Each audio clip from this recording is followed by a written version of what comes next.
Hello, and welcome back to another episode of Soul Speak, the podcast for teens.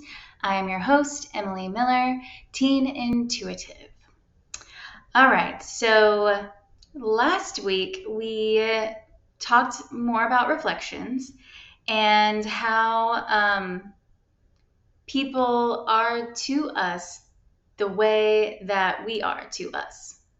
And that brought us to the very ending of the episode where I am going to tell you about how you seeing yourself as perfect creates a world that sees you as perfect and that creates things that are perfect for you.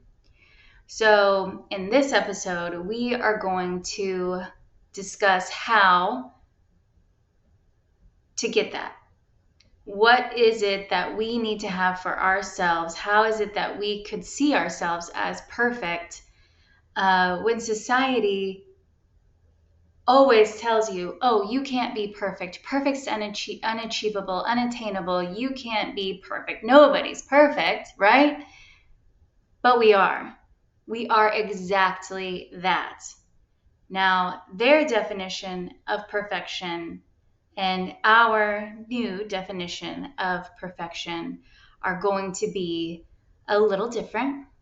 And it's not that everything, the way that we think perfect is now, that everything is exactly as it should be and there can't be any hair out of place or a stain on your shirt or whatever you might think perfect is. Saying the right thing all the time, wearing the right clothes, having the right friends, having a certain amount of money, whatever your idea of perfect is not Source's definition of perfect.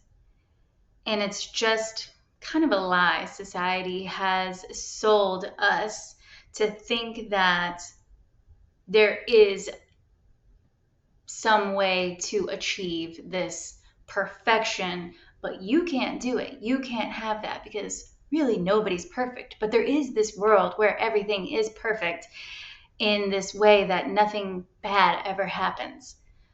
But that's not true. And the way that the universe works is that there are going to always and forever be things for us that we, in our old way of thinking, might have said, oh God, that was awful. That shouldn't have happened that way. That was not perfect. But in reality, it was perfect. Everything happens in the exact right time, in the exact right way for you to be able to learn a lesson, to be able to learn something from it, for you to be able to gain more knowledge, more skills, more tools to be able to build this life that your higher source or your higher self and source have planned for you. So, our new definition of perfect is going to be that everything is in balance. Everything is in alignment. When we see things in perfection, we are seeing equal amounts of good and equal amounts of bad. And whenever we see that everything is in perfect balance and everything has equal amounts of good and equal amounts of bad, then we are seeing things like Source sees them, and we'll be able to have these really amazing experiences where we get all of these things that are perfect for us in the perfect timing. So the thing that gives us this is there's two things. The first one is going to be unconditional self-love, and that is what we are talking about today. The second is going to be having a very high self-image, like a perfect self-image. And we will talk about that probably in the next couple podcasts, because I think unconditional self-love is going to take 2 podcasts. because we got a lot of stuff to cover. We have a lot of old ways of thinking that we need to replace with our new ideas of how our self is and how we should feel and be to ourselves. So, unconditional self-love, it's kind of a mouthful, unconditional self-love. The first part of that term that I want to talk about is the love part. So, a lot of times whenever we think about love, we think about like movie love, fairy tale love, romance novels, like, like romantic books and love, and where there's just hearts in the eyes and it's fireworks and everything is just good and grand and everything is this magical situation, right? But whenever you truly, truly love someone, or you truly, truly love something, you love them for all the parts of them. You love them for the, like thinking about people in your life. You love them for all of their like little quirks, all of their little things that they do that sometimes might kind of annoy you, but also like, would they be them if they didn't do them? Like they wouldn't be that person if they didn't have these little things about them that made them unique in who they were. Also, we can think about like the word unconditional in that sense, thinking about people in your lives, or maybe even like pets. Sometimes it's easier to think about animals in this way if you have pets in your lives, like cats or dogs or birds or frogs, whatever you have. And the unconditional part comes really, really easy with them. Even like with babies. Think about babies too, like pets and babies. Everybody has like wildly unconditional love for them. They're just these like little beings who bring us joy. They like light up our days. They make us so happy. And even if they like your dog like chews up your favorite slide or your sandal or whatever, and you come home and you're like, oh, you're like mad for a second, and then you're like, oh, but I love you anyway, right? That is this unconditional love that we need to aspire to have for ourselves, that we should be striving to have for ourselves. Think about babies. Like, what do? They are precious, they're cute, they have the cutest little cheeks, but they cry and they poop and they spit up, and we just love them and we just take care of them and we tell them how sweet and cute and precious that they are, and we adore them. And they don't do anything. Like, they just lay there and be cute. And think about your pets. Like, what do they do to earn your love and affection? Nothing. They just be who they are, and that's it. And we just love them unconditionally. Even when they chew up our slides, even when they spit up on our favorite shirt, we love those little beings so much. So that is how I want for you guys to think about how you could feel about yourself and the way that like source and higher self see you. They see you the way that we see our pets and little babies. Like, we love them unconditionally. We love them for all of their flaws. We love them for all the little mistakes that they make. And we love them for their beauty and their kindness and their love that they give back to us. We love them for every part of them. There's not a part of them that we would say, I don't want this about you, and I'm going to return you to the pet store or whatever. Like, we love them and we're going to keep them and we're going to take care of them because they're ours, and they're just perfect, right? And so we need to start thinking about ourselves in that way, and thinking about how we are being to us. So knowing like Source's definition of love and unconditional love, and how Source and higher self see us as these wonderful like little miracles. And that's exactly how we look at babies. That's how we need to be to us, because with the way that our creator field works, remember, all the energy that we are putting out is the energy that we are getting back. So if we are seeing ourselves more times than not as being imperfect, if we are looking at ourselves in the mirror and we are not telling ourselves how great we are and how amazing we are and how beautiful we are and how perfect we are, if we're looking in the mirror and saying, you look like crap today. Ugh, look at this horrible hair. Or look at this outfit. You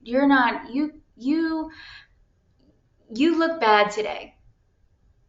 Literally, we would talk to no one that way. So it's wild that we talk to ourselves that way.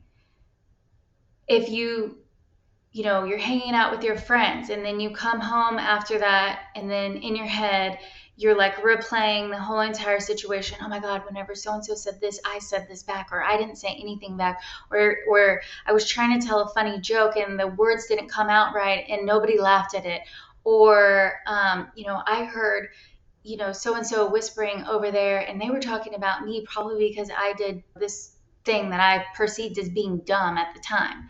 So we are hypercritical, like really, really critical of ourselves all the time for all the things that we're doing, even though these things, there's nothing wrong with them. And probably those two people who were over there whispering weren't even whispering about you, and they don't care about you.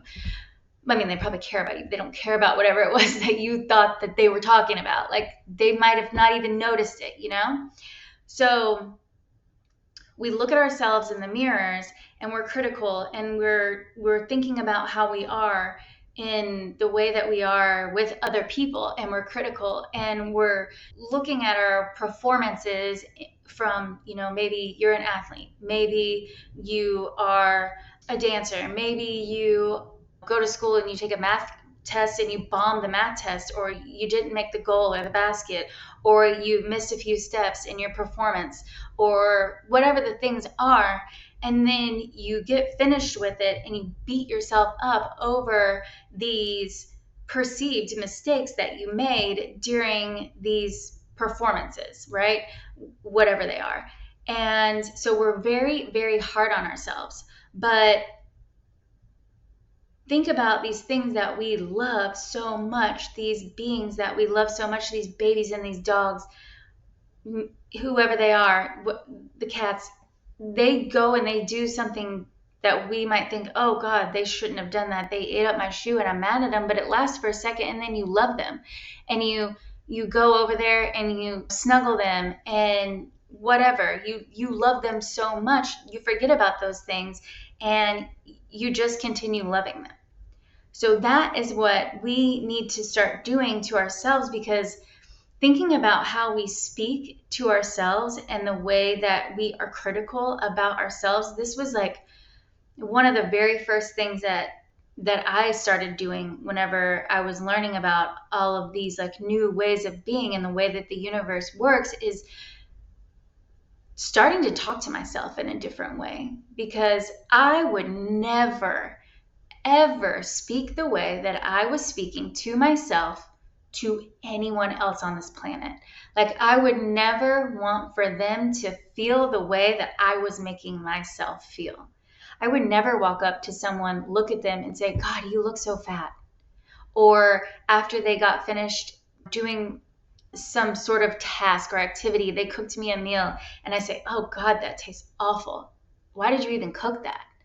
Or whatever, you get the gist. I would never criticize other people the way that I criticize myself. So it is time to stop. It is time to really pause and like evaluate the things that you say to yourself and the way that you are to yourself. It is vital. It is critical. It is so, so, so important for you to start to give yourself a break, to like understand that everything you do, every way that you are, every way that you look is exactly the way that it should be. And even if you don't love that thing right now, you can learn to love it. And then once you learn to love it, we can kind of shift out of it. Like we can get rid of those things. But until you are nice to yourself and nice to all parts of you, things will stay the same. They will always stay the same. And so the reason why we really, really, really have to start putting ourselves in a better light is because if you remember to the last episode, people can only be to you the way you are being to you. So if you are constantly hypercritical of yourself, if you are constantly beating yourself up, if you are constantly telling yourself all the things that are wrong with you, then all the people in your world have no other choice but to do the exact same things to you that you are doing to yourself. Be the exact same way that you're being to you. So, knowing what we know about the creator field, that everything we put out, all the energy we put out, comes right back to us in the form of matter.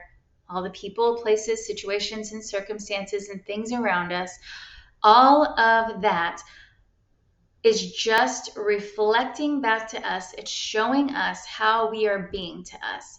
And so if we can start, and I don't mean to say if, but when we start to recognize and realize how we are speaking to ourselves, then you are going to be able to shift out a lot of things from your creator field, from your universe, like from your world, everything that you're experiencing, all of this 3D stuff, all of the things that we see in front of us and hear in front of us.